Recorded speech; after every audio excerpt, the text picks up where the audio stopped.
Imagine living a life where your heart is full, yet your hands are empty. But Hazrat Ali, R.A., said something shocking. The poor is one who has no friend. Not the one without money, but the one without companionship.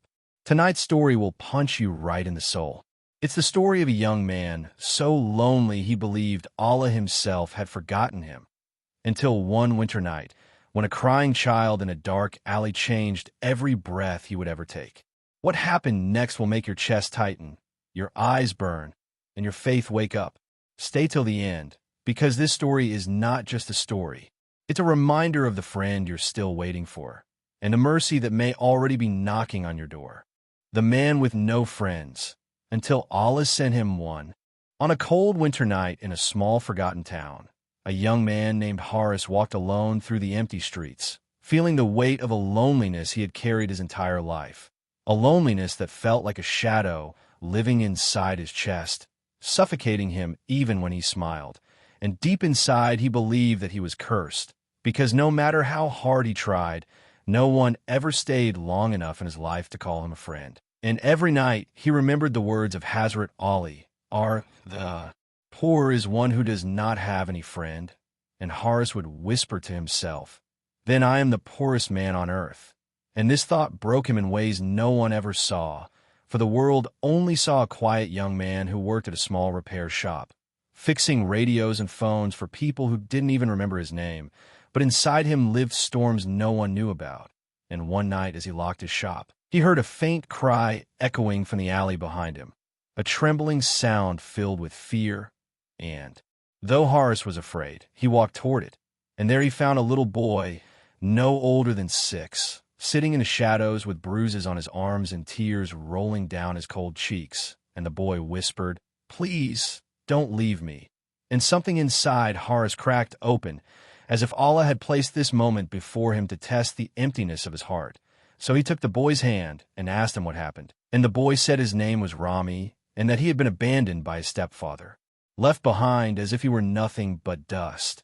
And Horace felt the pain of that sentence travel deep inside him, because he, too, had felt abandoned his entire life. So he took the boy home, gave him warm food, wrapped him in blankets, and for the first time in many years, Horace felt that someone was looking at him with trust, not fear, not judgment, but pure innocence. And as the days passed, Horace began to see that Rami was not just a child in need.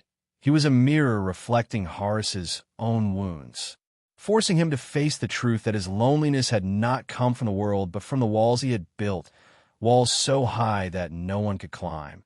And slowly Rami began to heal the cracks in Horace's soul, without even knowing it, staying beside him at the shop, watching him work, smiling at him, telling him stories, and for the first time, Horace laughed without forcing it, feeling what he had been missing since childhood: companionship, a bond, a small spark of mercy placed by Allah. And he began to thank Allah every night for sending him a child who softened his heart. But happiness is often tested. And one evening while Horace was closing the shop, 2 men approached him with anger in their eyes, claiming to be relatives of Rami, saying the boy belonged to them. And before Horace could understand anything, they grabbed the boy, causing him to scream Horace's name. And in that moment, something fierce rose inside Horace, something that had slept for years, and he shouted for them to stop, chasing after them through the streets, his breath burning, but his heart refusing to allow the only light in his life to be taken. And as he ran, he remembered again the saying of Hazrat Ali, and he realized how poverty of the heart was worse than poverty of the hands. So he pushed himself harder, and by Allah's will he reached them in the old market, confronting them and refusing to let them take Rami.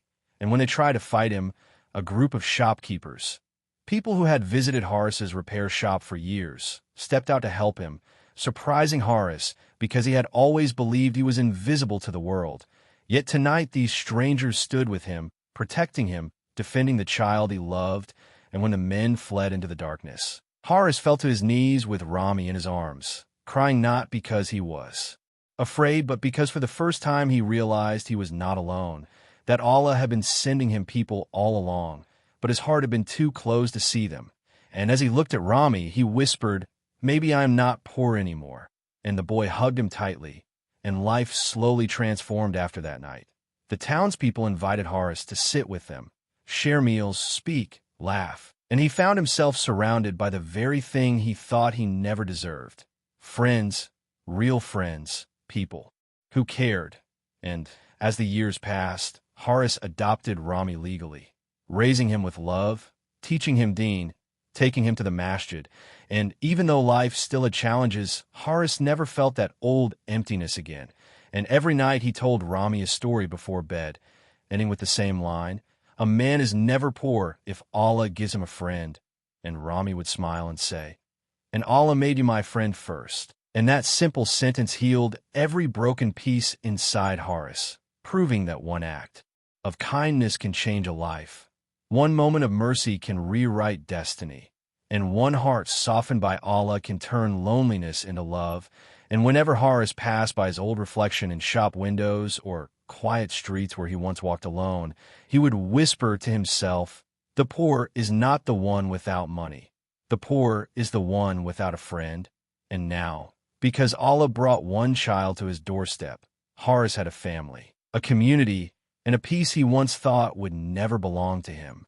And thus this story lives to remind every lonely soul that perhaps the friend Allah has written for you is walking toward you right now. Maybe in the form of a stranger, maybe in the form of guidance, maybe in the form of mercy disguised as pain. And if you open your heart, Allah will fill it with what it deserves, not what it fears. My dear brothers and sisters, if this story touched your heart even a little, then don't keep it to yourself. Share it. Spread it. Let someone who feels alone tonight realize that Allah never leaves a heart empty without a purpose. Your one share might become the sadaqah that guides someone back to Allah. And if you love emotional Islamic stories, deep reminders, and powerful wisdom from the words of the Sahaba, then hit subscribe, turn on the bell, and become part of the Deen in Minute family. We are here to heal hearts 1 minute at a time. May Allah make you a source of light for someone in darkness. Ameen.